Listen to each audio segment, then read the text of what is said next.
मीठे बच्चे, योगेश्वर बाप आए हैं तुम्हें राजयोग सिखलाने। इस योग से ही तुम विक्रमाजीत बन भविष्य में विश्व महाराजा महारानी बनते हो। प्रश्न, विकर्मों से बचने के लिए कौन सी प्रतिज्ञा याद रखो? उत्तर, मेरा तो एक शिव बाबा, दूसरा न कोई। एक बाप से सच्चा रूहानी लव रखना है। यह प्रतिज्ञा याद रहे तो विकर्म नहीं होगा। माया देह अभिमान में लाकर उल्टा कर्म कराती है।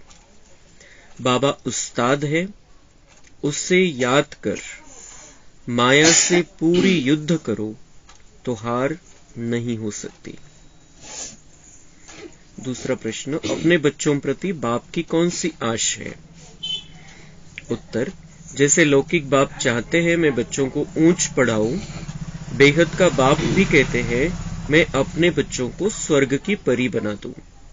बच्चे सिर्फ मेरी श्रीमत पर चले तो श्रेष्ठ बन जाए।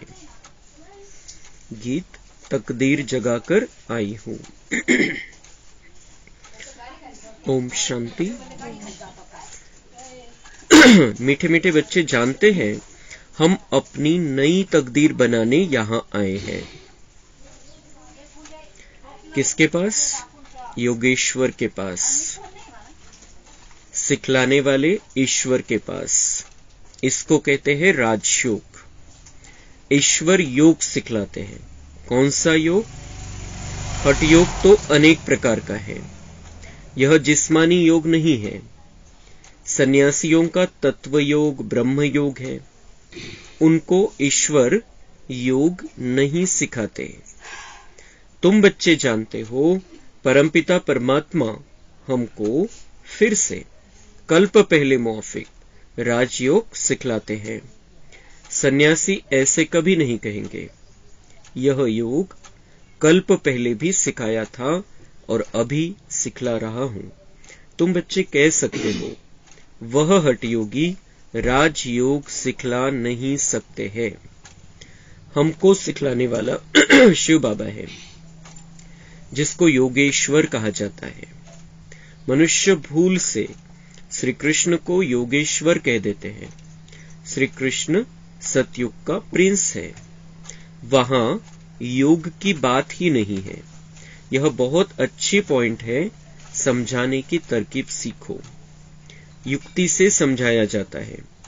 तुम्हारा सारा मदार योग पर है। जितना योग में रहेंगे उतना विक्रमाजीत बनेंगे।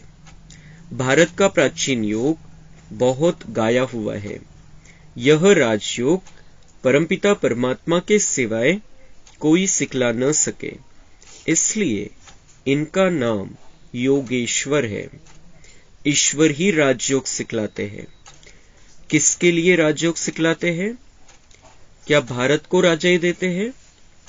नहीं, सिर्फ भारत की बात नहीं। तुम बच्चों को सारे विश्व का मालिक बनाने के लिए राजयोग सिखलाते हैं। यह एम ऑब्जेक्ट क्लियर है। भल राजाई कोई टुकड़े पर करेंगे, विश्व में तो नहीं करेंगे, परंतु कहने में आता है विश्व का मालिक। तुम बच्चे जानते हो नई दुनिया के लिए हम तकदीर बनाकर आए हैं। सारी विश्व नई बन जाती है। कैपिटल भारत है। तुम्हारे नए विश्व में भी कैपिटल दिल्ली होगी। उसका नाम गाया हुआ है परिस्तान। तुम हो ज्ञान परिया, ज्ञान सागर में गोता खाकर मनुष्य से बदल स्वर्ग की परिया बन जाते हो। यह मानसरोवर है ना, कहते हैं वहां स्नान करने से मनुष्य परी बन जाते हैं। तुम यहां आए हो स्वर्ग की परिया बनने के लिए, तुम बादशाही लेते हो। तर बाबा म्हणताय भाग्य जागृत झालेले आणि जागृत झालेल्या भाग्यासहित तुम्ही इथं आलेले, बाबांचे बनलेले। तकदीर जग गई है, तकदीर हमारी सो गई थी, फूट गई थी, टूट गई थी। अभी हम फिर से उस तकदीर को जगा रहे हैं, फिर से उसको नया बना रहे हैं। और किस लिए? नई दुनिया में जाने के लिए, नई दुनिया के लिए नई तकदीर हम बना रहे हैं। और उसके लिए हमें योगेश्वर शिव बाबा राजयोग सिखा रहा है, जो कोणीही नाही शिकवला। बाबा म्हणतात संन्यासी काय शिकवतात? हठयोग। कोणत्याही धर्माचा कुठलाही संन्यासी असू द्या, राजयोग नहीं शिकवत कि आत्मा समझकर परमात्मा को याद करना है, कोणीच नाही शिकवू शकत दुनियेमध्ये। बाबा म्हणतात संन्यासियों का है हठयोग, तत्वयोग। ते निवासस्थान जे आहे ब्रह्म महातत्व त्याच्याशी योग लावतात जास्तीत जास्त, लेकिन वहां रहने वाला जो परमात्मा है उससे किसी का भी योग नहीं है, किसी का भी कनेक्शन नहीं है, उनका कनेक्शन नहीं है, इसलिए वो हमें भी नहीं सिखा पाए। आणि दूसरी गोष्ट बाबा म्हणता मैं राजयोग तुम बच्चों को ही सिखाता हूं, उनको नहीं सिखाता हूं, संन्यासियों को नहीं सिखाता हूं। त्यांना शिकवलंच नाहीये परमात्म्याने, तर आपल्याला कसं शिकवतील? उनका संन्यास धर्म ही अलग है, द्वापर के बाद आए हैं वो। और हम देवी देवता बनने वाले महान आत्माएं, विश्व पर राज्य करने वाली महान आत्माएं हैं, उनको योगेश्वर शिव बाबा राजयोग सिखाता है। और किसके लिए सिखाता है? विश्व की बादशाही देने के लिए। सिर्फ भारत का बादशाह नहीं बनाता हूं। बाबा म्हणतात भले भारतावरती राज्य राहील, बाकी सगळीकडे पाणीच पाणी आहे, एका तुकड्यावरती तुमचं राज्य आहे, पण तुमचा शत्रू कोणी नाही, किंवा तुम्ही कुठेही जा तुम्हीच मालक आहे। संपूर्ण दुनियेमध्ये पाणीच पाणी राहील त्यावेळेला। सतयुग आणि त्रेतायुगामध्ये भारत भूमी आहे आणि बाकी सगळीकडे पाणीच पाणी। बाबा म्हणतात हे अमेरिका वगैरे जे आहे ते फक्त तुमच्या फिरण्याचे स्थान राहते, जसं बेट असतं एखादं छोटं, तिथं जाऊन तुम्ही राऊंड मारून यार फक्त। तर तिथं काही तशी डायरेक्ट मालकी करायची आवश्यकता नाहीये, कारण तिथं दुश्मनच कोणी नाहीये, कोणी दुसरं कोणीच नाहीये। सब बाबा के बच्चे ही दुनिया में उस समय है। तो इसलिए बाबा म्हणता है कि मैं, भले ही तुम भारत में रहोगे, राजा ही भारत में करोगे, लेकिन कहने में क्या आएगा कि विश्व के मालिक बन रहे हैं। तो ऐसे विश्व का जहां पर बाबा के बच्चों के सिवाय कोई है ही नहीं, उस विश्व का बाबा हमें मालिक बनाता है, महाराजा महारानी बनाता है। तो वो बादशाही प्राप्त करने के लिए बाबा हमें सिखलाता है कि मुझसे योग लगाओ, मुझसे नाता जोड़ो। ये दुनिया में ये किसी ने भी नहीं सिखाया। जो सबसे पहली आत्मा आई है इस दुनिया में, श्री कृष्ण, वो भी नहीं सिखा सकते। क्यों नहीं सिखा सकते? क्योंकि वहां पर किसी से कनेक्शन जोड़ने की जरूरत ही नहीं है, योग लावण्याची आवश्यकता नाही। जेव्हा सतयुगामध्ये श्रीकृष्ण आहे, कशासाठी योग लावायचा आहे? शांती आहे, सुख आहे, आनंद आहे, प्रेम आहे, संपदा भरपूर आहे, सगळ्या प्रकारची प्रॉपर्टी आहे, दागदागिन्यांनी मडवले गेलेलो आपण, कशाचीच कमी नाहीये, सोन्याच्या महलमध्ये राहतोय, मग कोणाशी संबंध जोडून काय प्राप्त करायचंय? म्हणून बाबा म्हणताय श्रीकृष्ण योग नहीं सिखलाता है, जरूरत नहीं है उसको। भले खूप श्रेष्ठ आत्मा आहे, दिव्य आत्मा आहे, पण योगेश्वर का म्हणू शकत नाही श्रीकृष्णाला? कारण तो योग शिकवतच नाही, कनेक्शन जोडणं शिकवलंच नाही त्याने। उलट शिवबाबांनी श्रीकृष्णाला कनेक्शन जोडायला शिकवलं आणि त्यामुळे तो ब्रह्माचा श्रीकृष्ण बनला। तो दुनिया में शिव बाबा के सिवाय कोई भी ये राजयोग सिखला नहीं सकता, जिससे हम विश्व की बादशाही प्राप्त कर ले, जिससे हमारी सद्गति हो जाए। दूसरी गोष्ट बाबा म्हणताय तुमचं राज्य, तुमची राजधानी कोणती आहे? दिल्लीच आहे।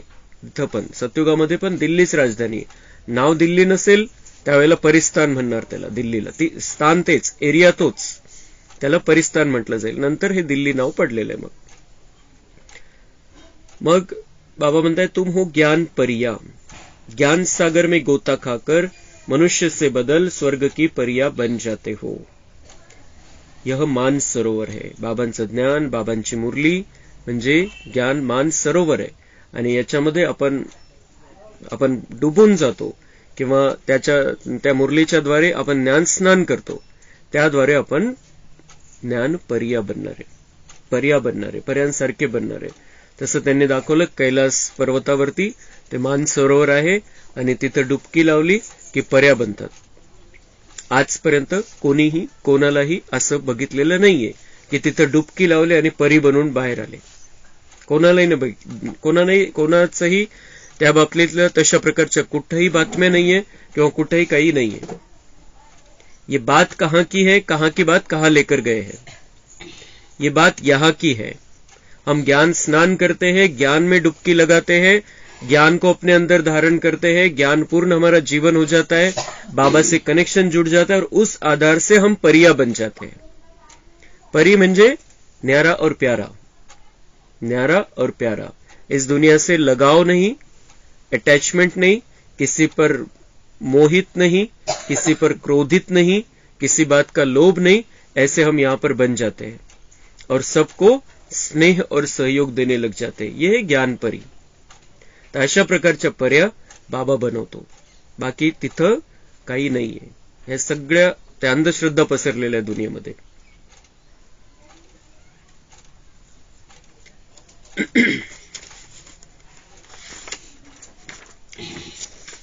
तुम बादशाही लेते हो, तुम्हारे पास जेवर आदि ढेर होंगे. तुम कहेंगे हम राजयोग सीखते हैं जिससे हम भविष्य में महाराजा महारानी बनेंगे, परंतु अगर श्रीमत पर अच्छी रीति चलेंगे तो. बाबा म्हणता है हम राजयोग सीख रहे हैं जिससे हम भविष्य में महाराजा महारानी बनेंगे. महाराजा महारानी पद सगळ्यात मोठं पद आहे या दुनियेमध्ये. ते प्राप्त करायचंय आपल्याला. सेकंड महाराजा महाराणी आहे, थर्ड महाराजा महाराणी आहे, 8 गद्य आहेत. त्यानंतर मग रामसीतेच्या 12 गद्य आहे. त्यानंतर वेगवेगळ्या ठिकाणावरती राजे असतील. तर ते प्राप्त करायचंय आपल्याला. पण ते प्राप्त कोणाला होईल? जो श्रीमत पर अच्छी रीति चलेंगे. जो बाबा की श्रीमत है उस पर चलना है. मनुष्य मत पर हमें नहीं चलना है. मनुष्य मत और हमें द्वापर की तरफ खींचती है. हमें द्वापर का बनाना चाहती है मनुष्य मत. लेकिन हम सतयुगी आत्माएं हैं, श्रेष्ठ आत्माएं हैं, दिव्य आत्माएं हैं. तो हमें बाबा की जो श्रीमत है वो हमारे लिए फाइनल है, उस पर हमें चलना है. तो हम महाराजा महारानी पद को प्राप्त करेंगे. ऐसे मत समझना कि प्रजा में जाने वाले को परी कहेंगे. नहीं, श्रीमत पर दैवी गुण धारण करने हैं. लौकिक बाप का बच्चों में मोह होता है तो कहते हैं बच्चों को ऊंच पढ़ाओ. यह बाप कहते हैं इन्हों को एकदम स्वर्ग की परी बना दो. श्रीमत पर जितना चलेंगे उतना श्रेष्ठ बनेंगे. कोई भी तकलीफ नहीं है. तर बाबा म्हणताय की मी कोणतीच तकलीफ देत नाही तुम्हाला, फक्त श्रीमतवर चला. आणि श्रीमतवर चालण्यामध्येही कुठली तकलीफ नाहीये. तुम्ही करू शकता म्हणूनच या ज्ञानमार्गामध्ये मी तुम्हाला निवडलेलं आहे. तुमच्यामध्येच कॅपॅसिटी आहे म्हणूनच मी तुम्हाला निवडलेलं आहे. त्यामुळे बाबा म्हणताय श्रीमतवर चलाल, श्रेष्ठ बनाल, दूसरी काही तकलीफ नहीं है. और बाबा से जितनी मोहब्बत बढ़ती जाएगी हमें किसी बात में तकलीफ महसूस ही नहीं होगी. साहूकारों को सुनने की फुर्सत नहीं मिलती, सिर्फ गरीबों को फुर्सत मिलती है. तुम्हारे जितनी फुर्सत किसी को नहीं है. जिनको लफड़े ज्यादा है उनका योग लग नहीं सकता.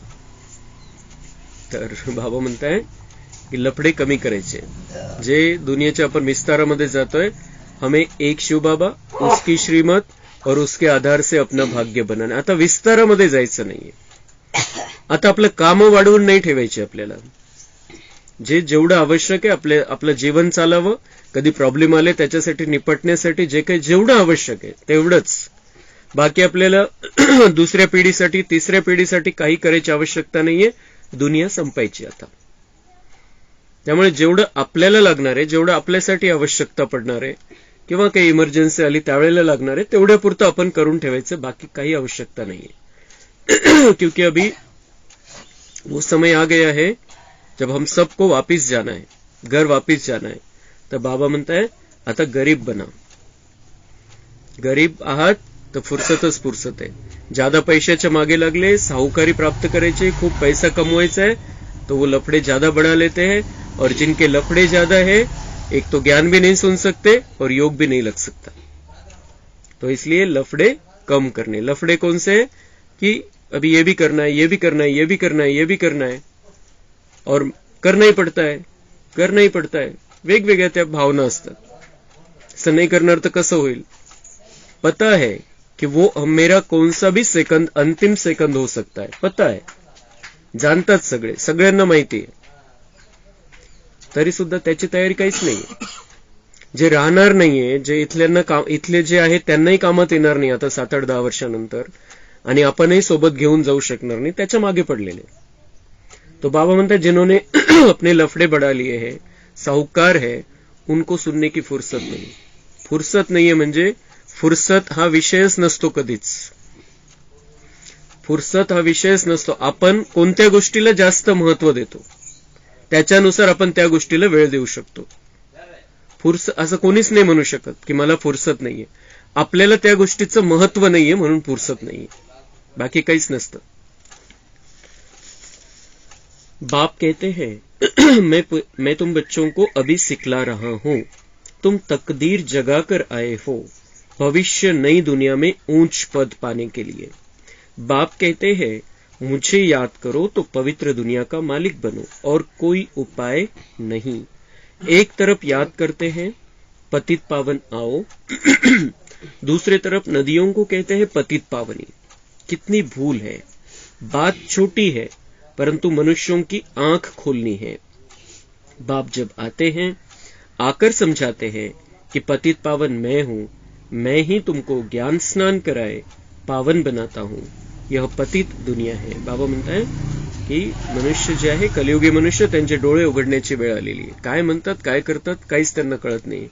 एकीकडे म्हणतात की पतित पावन परमात्मा है, आप आओ हमें पावन बनाओ. एकीकडे नद्यांना पतित पावनी म्हणतात.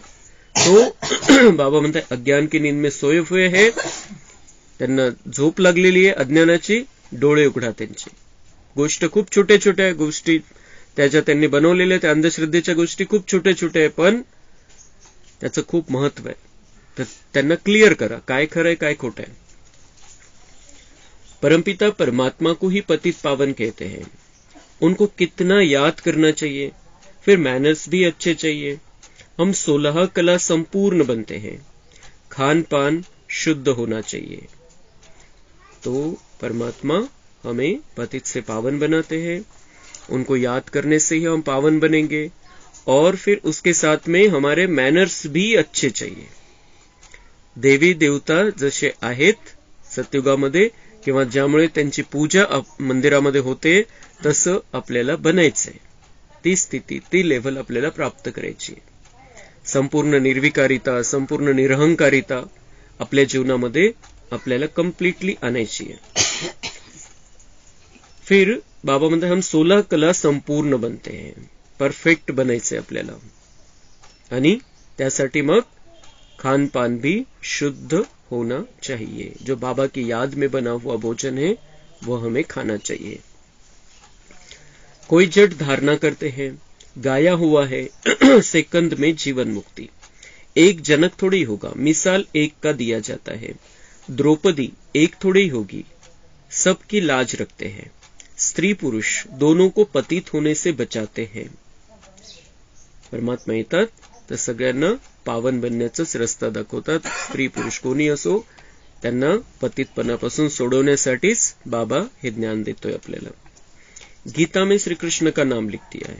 इस समय तुम बच्चे जो कुछ भी करते हो भक्ति में यादगार बनता है. शिव बाबा का कितना बड़ा मंदिर है. जो सर्विस करते उनका नामाचार निकलता है. तुम्हारा देलवाड़ा मंदिर एक्युरेट यादगार है. पाहून हे मंदिर जे बनलेले, जे तपस्वी मूर्त्या दाखवलेल्या आहे, शिवबाबाचं मंदिर आहे, ते शिवबाबांनी संगमयुगामध्ये कार्य केलेले, त्याची महिमा गायली जाते. आणि तुमच्या ज्या मूर्त्या बनवलेल्या आहे देलवाड़ा मंदिरासारख्या मंदिरामध्ये तपस्वी स्थितीमध्ये, तर ती आहे राजयोगची प्रतीक. राजयोगचं प्रतीक आहे की तुम्ही राजयोगी बनले होते, तुम्ही योग लावला होता, माझ्याशी कनेक्शन जोडलं होतं, सगळ्या दुनियाला विसरून. ती जर तपस्येमध्ये मूर्ती बघितली तर लक्षात येईल आपल्याला, हम सारी दुनिया, जो वो सारी दुनिया को भूल कर बैठे हैं. तो ऐसे ही हमें राजयोगी बनना है. हमारा यादगार है वो मंदिर, और मंदिर में जो मूर्तियां रखी हुई है. नीचे तपस्या कर रहे हैं, ऊपर राजाई के चित्र खड़े हैं. अभी तुम बाप से योग लगा रहे हो स्वर्ग का मालिक बनने के लिए. स्वर्ग को भी याद करते हो. कोई मरता है, कहते हैं स्वर्ग पधारा, परंतु स्वर्ग है कहाँ यह किसको मालूम नहीं है. समझते हैं भारत स्वर्ग था, फिर ऊपर कह देते हैं. बाबा म्हणताय कोणाचा मृत्यू झाला तर म्हणतात स्वर्गवासी झाले, वैकुंठवासी झाले, पण ते स्वर्ग कुठे आहे कोणालाच माहिती नाही. इतके विमानं बनवले, इतके रॉकेट्स बनवले, इतकं वरती जात आहे सगळं, कोणी बघितलं नाही स्वर्ग. लेकिन कहते स्वर्ग में चला गया. एकीकडे काय म्हणतात भारत स्वर्ग था, और फिर ऊपर कह देते वरती है स्वर्ग, नरक खाली है, स्वर्ग वरती है. तो उनको पता ही नहीं कि ये दुनिया ही स्वर्ग है. फिर बदलते बदलते ये दुनिया नरक बन जाती, यही दुनिया. और अभी इस खराब हुई दुनिया को, नरक को स्वर्ग बनाने के लिए बाबा इस धरती पर आ गया है. बाप समझाते हैं सेकंड में जीवन मुक्ति गाई हुई है. फिर भी कहते हैं ज्ञान का सागर है, जंगल को कलम बनाओ, सागर को स्याही बनाओ, तो भी खुटता नहीं, पिछाडी तक चलेगा. बाबांचं ज्ञान, बाबा म्हणतात हे शेवटपर्यंत चालणार. जोपर्यंत माझं ज्ञान देऊन बच्चे संपूर्ण नाही बनत, तोपर्यंत हे ज्ञान चालणार आहे. ते कोणत्या ना कोणत्या पद्धतीने आपल्यापर्यंत येत राहील. जसं कोरोनामध्ये क्लास बंद झाले, पण मोबाईलवरती वाढले, ते जे ज्ञान आहे ते सगळ्यांना प्राप्त झालं. त्याचा किती उपयोग झाला ती गोष्ट वेगळी, पण ज्ञानापासून वंचित तर नाही राहिले. तो मेहनत की जाती है ना, सेकंड की बात भी ठीक है. बाप को जाना तो बाप का वर्षा है जीवन मुक्ति. साथ साथ यह समझाया जाता है चक्र कैसे फिरता है, धर्म कैसे स्थापन होते हैं, कितनी बातें हैं समझाने की. साथ में बाबा को याद करो, वर्षे को याद करो. तुम याद करते हो, निश्चय भी करते हो, हम विश्व की बादशाही ले रहे हैं, फिर क्यों भूल जाते हो. ईश्वराला पडलेला प्रश्न, सगळ्यात मोठा प्रश्न पडतो बाबांना हा. बाबा तर प्रसन्न चित्त आहे, तो कधीही प्रश्नामध्ये जात नाही, पण त्यालाही कधी कधी प्रश्न पडतो. बाबा म्हणतात तुम याद करते हो, निश्चय भी करते हो कि हम विश्व की बादशाही ले रहे हैं, फिर क्यों भूल जाते हो. क्यों भूल जाते हे बाबांना रहे में तो बच्चावरती, म्हणून प्रश्न पडतो बाबांना की क्यों भूल जाते हो, इस बात को क्यों भूल जाते हो कि हमें विश्व की बादशाही लेनी है. इतकं सुंदर ज्ञान, इतकं श्रेष्ठ ज्ञान, जे आपल्याला देवता बनवणार आहे, इतकी दिव्यता आणणार आहे, ज्यामुळे आपले यादगार बनलेले. मंदिरामध्ये आजपर्यंत पूजा होतीये, आपण विश्वावरती राज्य केलेले. कोणत्या आधारावरती? सुख, शांती, प्रेम, आनंद, ज्ञान, पवित्रता आणि शक्ती, हे गुण आपण आपल्यामध्ये आणले होते. त्या आधारावरती आपण विश्वावरती राज्य केलेले आहे. तर बाबा म्हणतात तुम्ही ये बात क्यों भूल जाते कि मुझे विश्व की बादशाही फिर से लेनी है. तो अगर विश्व की बादशाही फिर से लेनी है तो तैयारी करना क्यों छोड़ देते हो, या पूरी तयारी क्यों नहीं करते हो. बाबा म्हणतात इतकं ज्ञान देतोय मी, इतकं स्पष्टपणे. तर हा एकमेव प्रश्न आहे जो बाबांना पडत असतो. बाकी तर गोष्ट वेगळी. मुझे बाबाला वेगवेगळ्या प्रकारचे प्रश्न पडत असतील, पण बाबा त्याला ड्रामा समजून त्याला सोडून देतो, ती गोष्ट वेगळी. पण बच्च्यावरती बाबांचं इतकं प्रेम आहे की तो प्रसन्न चित्त असून सुद्धा त्याच्या मनामध्ये प्रश्न येतोच. हा प्रश्न येतोच. त्याने डायरेक्ट प्रश्न विचारलेला आहे, भूल क्यों जाते हो तुम, विश्व की बादशाही ले रहे हो. तर हा प्रश्न आपण स्वतःला दिवसामध्ये एकदा, दोनदा, तीनदा तरी विचारायचा आहे. क्या मैं भूल गया हूं कि मुझे बादशाही लेनी है, मुझे बादशाही लेनी है. बाबा को याद करना तो हम करते हैं, या हम समझते हैं कि बाबा मेरे साथ में है, मैं बाबा का हूं, बाबा मेरे साथ. मोगम स्वरूपामध्ये आपण तर बाबांना ठेवतोच सोबत. कारण जेव्हा आपण ज्ञान ऐकतोय, मुरली ऐकणारे बाबांचे बच्चे, आपण बाबांना ठेवतोच सोबत. पण हे पक्क आहे का आपल्याला की हे ज्ञान आपण कशासाठी घेतोय? विश्वाची बादशाही प्राप्त करायची. तर ती क्वालिटी आपल्यामध्ये आपल्याला आणायची. संपूर्ण रीतीने धारणा मूर्त बनायचंय, 16 कला संपूर्ण बनायचंय. तो ये नहीं भूलना है. ये बाबा को पसंद नहीं है, बिल्कुल पसंद नहीं है बाबा को. म्हणून तो प्रश्न उत्पन्न झाला बाबांच्या मनामध्ये कि क्यों भूल जाते हो तुम कि विश्व की बादशाही लेने क्या देने के लिए आया हूं मैं तुम्हें। तुम्हारा कितना गुप्त लव है, वह है जिस्मानी, यह है रूहानी। तो हमारा बाबा के साथ रूहानी प्यार है, आत्मा का परमात्मा से प्यार है। शरीराचा विषय नाही, दुनियेमध्ये शरीरावरती प्रेम करतात, लेकिन यहां पर हमारा बाबा के साथ गुप्त प्यार है जो दिखाई नहीं देता। शरीर के आधार से प्यार ही नहीं है हमारा। हम आत्मा है, हम एक शक्ति है, वो एक शक्ति है, उससे हम प्यार करते हैं। वो भी चैतन्य में, हम भी चैतन्य में। तो बाबा म्हणता है कि वो जिस्मानी ये रूहानी, उसकी प्रॅक्टिस पड़ गई है। या तुम घडी घडी भूल जाते हो क्योंकि नई बात आहे। बाबा म्हणते शरीरावरती प्रेम करण्याची प्रॅक्टिस पडलेली होती म्हणून सहज होतं तुमच्यासाठी, पण याची प्रॅक्टिस नाही 2500 वर्षापासून, म्हणून तुम्ही विसरून जाता। आत्मा का आत्मा के साथ प्यार, आत्मा का परमात्मा से प्यार। बाबा म्हणते ये नई बात है इसलिए भूल जाते, म्हणून तर आपल्याला त्यावरती मेहनत घ्यायची। दुसरी मेहनत ती पासून सोडवलं बाबांनी। यह तुम घड़ी घड़ी भूल जाते हो क्योंकि नई बात है। अपने को आत्मा समझ, बाप को याद करना है। तुम हो खुदाई खिदमतगार, तुम हो रूहानी सेवाधारी, तुम लड़ाई के मैदान में खड़े हो। बाबा उस्ताद भी खड़ा है, कहते हैं माया के साथ पूरी युद्ध करो, जो यह 5 विकार प्रवेश ही न करे। लिखते हैं बाबा यह भूत आ गया, बाबा कहते इन भूतों को भगाते रहो, यह तो अंत तक आएंगे और ही जोर से तूफान आएंगे। बहुत पुरुषार्थ करना है, खराब आदतें निकालनी है। अविनाशी सर्जन जानते हैं, यह बाबा भी जानते हैं। माया के अनेक प्रकार के विघ्न पड़ते हैं, यहां बहुत शुद्ध बनना है। चाहते हो हम सूर्यवंशी बने तो लायक बनना पड़े। यह है राजयोग, प्रजा योग नहीं है। तो पुरुषार्थ कर राजाई लेनी चाहिए। तुम युक्ति से, गुप्त रीति से कहां भी जा सकते हो। तो बाबा म्हणता है कि ये जो 5 विकार है इनको भगाना है। ऐसे नहीं कि ये आ गया वो आ गया। बाबा म्हणता है आ गया तो भगाओ उसको, आ गया तो भगाओ, तुरंत भगाओ। मास्टर सर्वशक्तिवान है, हम शिव बाबा के बच्चे हैं। भले थोडंसं संकल्पामध्ये यायला लागलं, बाबा म्हणतात लगेच पळवा त्याला, थांबू नका, कर्मामध्ये नका येऊ देऊ। और उसके लिए, उसमें मदद करने के लिए उस्ताद बाबा है। बाबा हमें सिखाता है, ज्ञान देता है, किस तरीके से उसको भगाना है, कसं आपल्यामध्ये स्वमान जागृत करायचं आहे, कसं आपली दिव्यता बघायची आहे, स्वदर्शन चक्र फिरवायचंय, तर हे भूत पळून जातील। आल्यावरती लगेच ताबडतोब बाबा म्हणताय थांबू देऊ नका त्याला, लगेच पळवा। संकल्पामध्ये थोडंसं यायला लागलं, लगेच पळवा। और बाबा सिखाने के लिए है यहाँ पर। आणि दूसरी गोष्ट कि वो पहलवान बनकर आते हैं। जितना हम पहलवान बनेंगे उतना वो पहलवान बनकर आते हैं विकार हमारे सामने। परीक्षा घेण्यासाठी आपण आपल्यामध्ये ताकद आलेली, आपल्याशी युद्ध कोण करणार आहे? जो शक्तिशाली असेल। तो जो कमजोर आहे तो येणारच कशासाठी आपल्याकडे? पहलवान आहे तो पहिलेच समोरच येणार नाही। ज्याच्यामध्ये ती ताकदच राहिलेली नाही आपल्याशी लढण्याची, तो येणारच नाही। आपल्याशी लढायला कोण येईल? जितकी आपण आपली ताकद वाढवतोय, या ज्ञानामध्ये चालून आपण आपल्यामध्ये ती शक्ती, ते गुण जमा करतोय, जितकी आपल्यामध्ये क्वालिटी वाढत चाललेली आहे, त्या ताकदीने तो मायारूपी पहलवान आपल्या समोर येईल। ते विकार हे वेगवेगळ्या रूपामध्ये येतील, शक्तिशाली रूपामध्ये येतील। जितकी आपल्यामध्ये वाढत चाललेली शक्ती, तितकी ती शक्तिशाली स्थिती बनवून माया विकार आपली परीक्षा घेण्यासाठी येणार, वेगवेगळ्या पद्धतीने येणार।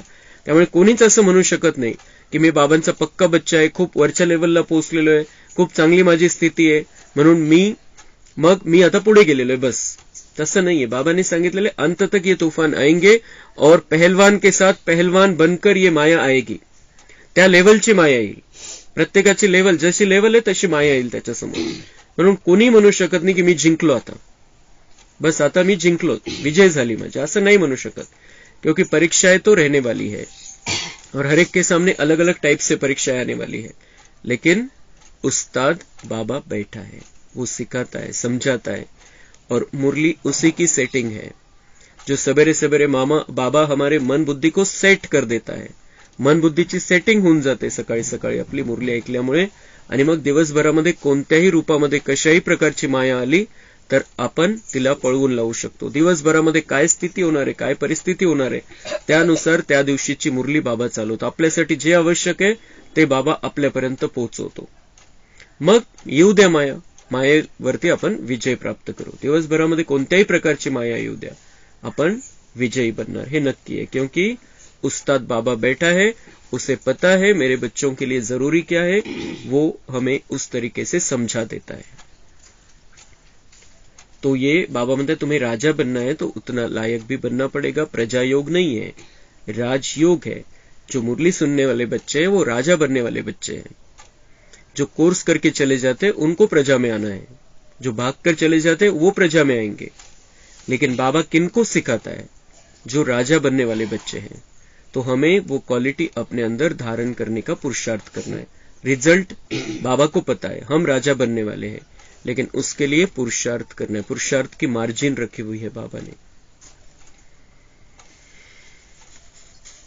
तो बाबा म्हणता है यहां बहुत शुद्ध बनना है। चाहते हो हम सूर्यवंशी बने तो लायक बनना पड़े। यह है राजयोग, प्रजायोग नहीं है। तो पुरुषार्थ कर राजाई लेनी चाहिए। तुम युक्ति से, गुप्त रीति से कहां भी जा सकते हो। बोलो, हमको बताओ, हम किसको याद करें जो हम दुख से छूट जाए। बाबा म्हणते कुठेही जा, कोणाच्याही समोर जा, कोणाच्याही सोबत जा, कनेक्शन तोडून बसायचं नाही। आपल्याला कुठे जंगलात जाऊन संबंध संपर्कामध्ये येणार आहे, बाबा म्हणते कोणाकडे जा तुम्ही, भले वेश बदलून जा, नाही तर तुमच्या ड्रेसमध्ये जा, व्हाईट ड्रेसमध्ये बॅज लावून, जशी परिस्थिती असेल त्यांना प्रश्न विचारा। बाबा म्हणताय त्यांना काय प्रश्न विचारा? हमको बताओ, हम किसको याद करें जो हम दुख से छूट जाए। दुःखापासून मुक्ती कशी होईल? इतके मंदिरं बनवताय, इतकं तिथं भक्ती करताय, कोण मुक्त झालं दुःखातून? किंवा कोणाची स्थिती खूप चांगली झालेली आहे? तो बाबा म्हणते उनको प्रश्न पूछो, उनको उत्तर नहीं देते आएगा, फिर उनको बताओ हम क्या करते हैं, हम किस तरीके का राजयोग करते हैं। भला कहते हैं भारत का प्राचीन योग, वह क्या है? आप हमको राजयोग सिखला सकते हो जो हम राजा बने। ऐसी ऐसी बातें करते ज्ञान में ले आना चाहिए। तुम ऐसी पहलवानी दिखाओ जो एक ही बात से उनकी बुद्धी ढीली हो जाए। बाबा म्हणते आता ज्ञानामध्ये पहलवान बनायचंय। असं की जसं आता एखादा पहलवान असतो कुस्तीमध्ये, एखादा असा ठोसा लगावतो की तो समोरचा बिलकुल तो मग तिथून सुधरू शकत नाही त्याची स्थिती, असा ठोसा लगावतो। तर तसं बाबा म्हणताय तुम्ही ज्ञानामध्ये इतके पहलवान बना की एखादी गोष्ट, एखादा पॉइंट तुम्ही असं सांगायचं की त्यांची बुद्धीच ढिल्ली झाली पाहिजे, आपल्याशी त्यांनी डोकंच लावलं नाही पाहिजे, त्यांच्याकडे जे ज्ञान आहे त्या आधाराने, आणि मग ते ज्ञानामध्ये येतील, बाबांचे बनतील, त्यांचं ज्याचं ज्या वेळेला भाग्य असेल। पण त्यांच्या बुद्धीला तर हलचलमध्ये आणा की आपण जे करतोय ते तर त्याच्यामध्ये तर काहीच प्राप्ती नाही, हे तर त्यांच्या लक्षात येऊ द्या। युक्तीवाले चाहिए। तर ते केव्हा करू शकतो आपण? वेळ, काळ, परिस्थिती बघून। ज्यावेळेला ते फुल फोर्समध्ये, ज्यावेळेला त्यांना त्या गोष्टीचा नशा चढलेला, त्यावेळेला नाही सांगू शकत आपण या गोष्टी, पण तरी युक्ती वापरत चालायचे आपण।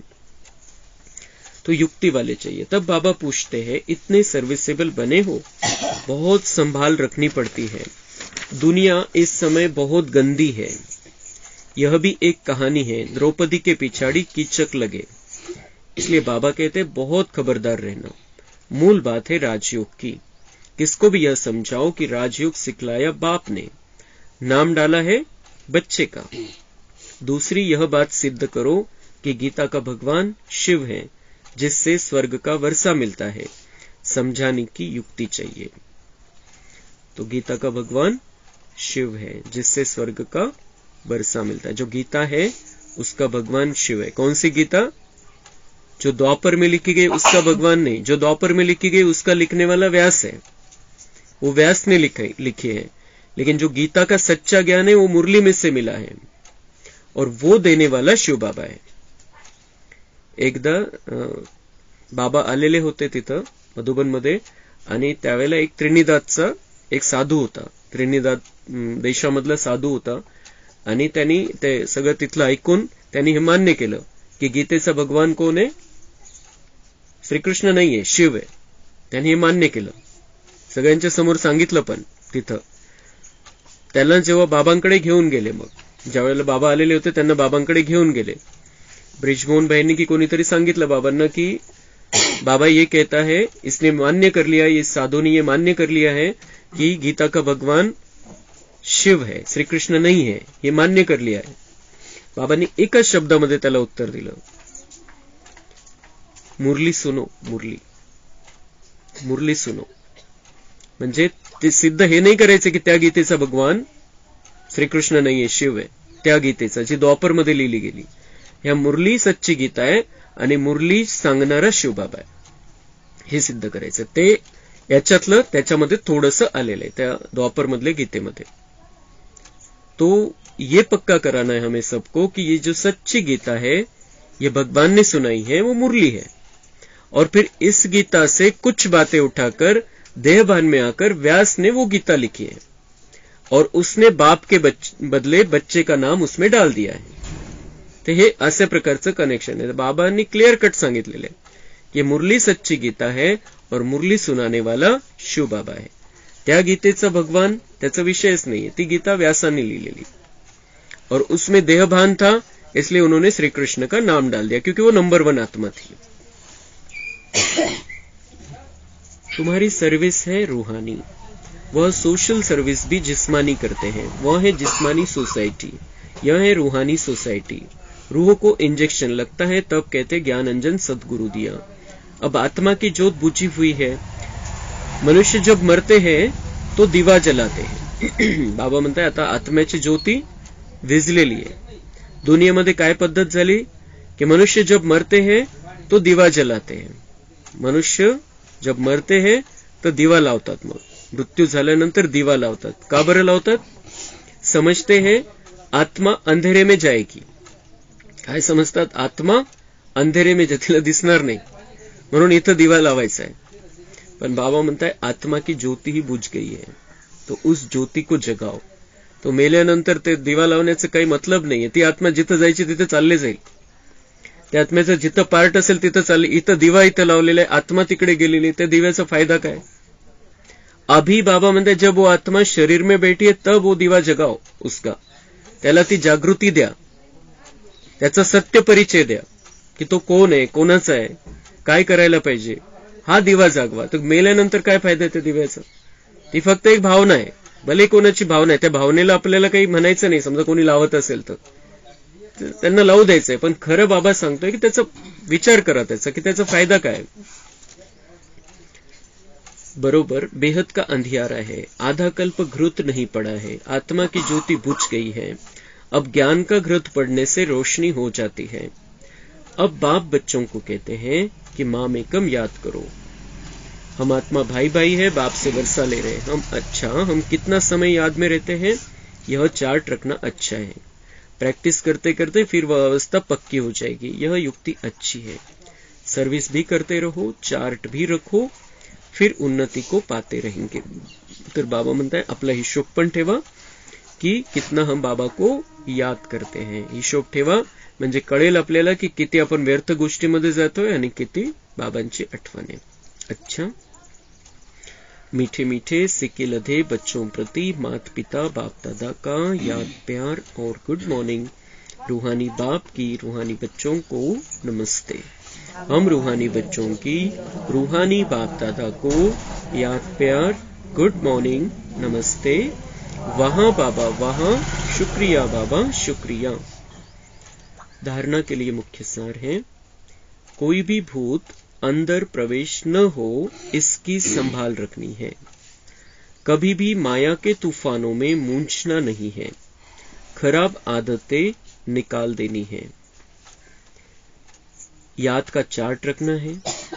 साथ साथ रूहानी सेवाधारी बन रूहों को ज्ञान का इंजेक्शन लगाना है.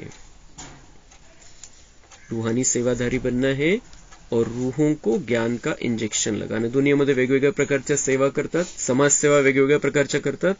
आपल्याला रूहानी सेवाधारी बनायचंय आणि हे ज्ञानाचं इंजेक्शन सगळ्यांना लावायचंय. त्यामुळे त्यांची ज्योती जागृत होईल. वरदान है, कोई भी कार्य करते सदा दिल तख्त नशीन रहने वाले बेफिक्र बादशाह भव. जो सदा बाप दादा के दिल तख्त नशीन रहते हैं वे बेफिक्र बादशाह बन जाते हैं. क्योंकि इस तख्त की विशेषता है कि जो तख्त नशीन होगा वह सब बातों में बेफिक्र होगा. जैसे आजकल भी कोई कोई स्थान को विशेष कोई न कोई नवीनता विशेषता मिली हुई है, तो दिल तख्त की विशेषता है कि फिक्र आ नहीं सकता. यह दिल तख्त को वरदान मिला हुआ है. इसलिए कोई भी कार्य करते सदा दिल तख्त नशीन रहो. तर बाबा म्हणतात सदा बाबांच्या हृदय सिंहासनावरती बसून राहा. बाबांनी जागा दिलेली आहे, बाबांच्या मनामध्ये बाबांनी स्थान दिलेलं आहे आपल्याला. तर तिथं राहायचं. केव्हा राहू शकू आपण? जेव्हा बाबांचं बोट पकडलेलं आहे आणि बाबांच्या श्रीमतवर चालतंय. आपली मनमत चालवत नाहीये, परमतच आपल्यावरती प्रभाव पडलेला नाहीये, तेव्हा मग आपलं राज्य बाबांच्या मनावरती आहे. आणि ज्याचं राज्य बाबांच्या मनावरती आहे, जो बाबांच्या मनामध्ये बसलेला आहे, वो तो ऑटोमॅटिक बेफिक्र बादशाह आहे. तर बाबांच्या मनावरती राज्य आपल्याला, जो बाबांच्या जवळ राहील, बाबांच्या मनामध्ये ज्याला स्थान राहील, त्याला कोणत्या गोष्टीची चिंता आहे, कोणत्या गोष्टीची फिकर राहील त्याला. जसं कोणती समजा एखादी गोष्ट असते, एखादी वस्तू बनवतात वॉटरप्रूफ, की ज्याच्यावरती आता समजा मोबाईल बनवला एखाद्याने वॉटरप्रूफ, त्याच्यावर ते पाण्यात टाकलं किंवा पाणी त्याच्यावरती पडलं, त्याच्यावरती काहीच परिणाम होणार नाही. तर तसं बाबांचं जे दिल तख्त आहे, बाबांचं जे हृदय सिंहासन आहे, ते कसं आहे? फिकीर प्रूफ आहे. जो बाबांच्या दिल तख्तवरती, त्याला फिकीर येऊच शकत नाही, कोणत्याही गोष्टीची चिंता वाटूच शकत नाही. आणि चिंता का करायची? ड्रामा फिक्स आहे. ड्रामा फिक्स आहे. एकच पॉइंट आहे, एकच उत्तर आहे त्याला, कि ड्रामा फिक्स है, मग टेंशन घेऊन फायदा काय? और जितना हम बाबा के दिल में रहेंगे, जितना हम बाबा के नजदीक रहेंगे, उतनी ताकत भी रहेगी हमारे में. भले ही कोई प्रॉब्लम आ जाए, टेंशन, जैसे दुनिया वाले जिसको टेंशन कहते हैं, वो बात हमारे सामने आ जाए, लेकिन हम बाबा के साथ में, तो हमारे अंदर उतनी शक्ति भी रहेगी, उससे हम निपट भी लेंगे फिर. तो चिंता किस बात की करनी है हमें? तर आपल्याला हे पक्क करायचंय की मला आता बाबांच्या जवळ राहायचंय, बाबांच्या मनामध्ये मला स्थान मिळवायचंय. पद कोणतं पाहिजे? दिल तख्त नशीन बनना है. बाबांच्या हृदय सिंहासनावरती मला विराजमान व्हायचंय. हे पद आपल्याला प्राप्त करायचंय. तर आज तो चान्स आहे, आज बाबा मिला नाही, तर आज आपल्याला बाबांच्या मनावरती राज्य करायचंय, हे पक्क करायचंय, बुद्धीमध्ये फिक्स करायचंय. आणि त्यासाठी स्वमान पण घ्यायचं आपल्याला की मैं बेफिकिर बादशाह हूं. जो बाबा के नजदीक है, जो बाबा के दिल में, वही बेफिकिर बादशाह रह सकते. बाबा भले बच्चांना सगळ्यांना म्हणतो की तुम बेफिकिर बादशाह हो, तुम संगमयुगी हो, पण फिकीर तर येतेच. फिकीर कोणाला येणार नाही, चिंता कोणाला वाटणार नाही, जो समजतो की मी बाबांच्या मनामध्ये, बाबांच्या जवळ आहे, तो बाबांची शक्ती त्याच्यासोबत राहील. तो इस तरीके से हमें ये बेफिक्र बादशाही प्राप्त करनी है. बाबा के दिल में बैठकर बेफिक्र बादशाह हमें बन जाना है. तर दिवसभरासाठी बाबा येतील तोपर्यंत आपल्याला स्वमान घ्यायचा आहे, मैं बेफिक्र बादशाह हूं. आणि कालचा स्वमान पण त्याच्यामध्ये मिक्स करायचा आहे, मैं परम पवित्र हूं. जितकी पवित्रता तितकं बाबांच्या जवळ, जितकी शुद्धता आपल्यामध्ये येईल तितकं बाबांच्या मनावरती आपलं राज्य निर्माण होईल. शुद्धता, पवित्रता, त्याच्यामध्ये कलियुगाचा कुठलाही प्रभाव नाही, असं पवित्र आणि शुद्ध आपल्याला बनायचंय. तो हम बाबा के नजदीक रहेंगे और बेफिक्र बादशाह बन जाएंगे. तो दोन्ही सोमांचा अभ्यास बाबा येईपर्यंत संध्याकाळी. मैं परम पवित्र हूं और मैं बेफिक्र बादशाह हूं. स्लोगन. नंबर आगे लेना है तो स्नेह और सहयोग के साथ शक्ति रूप धारण करो. अगर आगे जाना है इस ज्ञान मार्ग में, तो हमें बाबा का स्नेह भी अपने अंदर लाना है. स्नेह के साथ आपस में एक दूसरे के व्यवहार में, एक दूसरे के साथ व्यवहार में आना है, सहयोग करना है एक दूसरे का, और उसके साथ साथ शक्ति स्वरूप बनना है. बाबा की शक्तियां हमारे साथ रहनी चाहिए हर पल, तो हम आगे जाएंगे, इस रास्ते पर हम आगे बढ़ेंगे. अच्छा, ओम शांति. कम बोलो, धीरे बोलो, मीठा बोलो, सत्य बोलो, सोच समझकर बोलो, दुआएं दो, दुआएं लो, सुख दो, सुख लो. ओम शांति.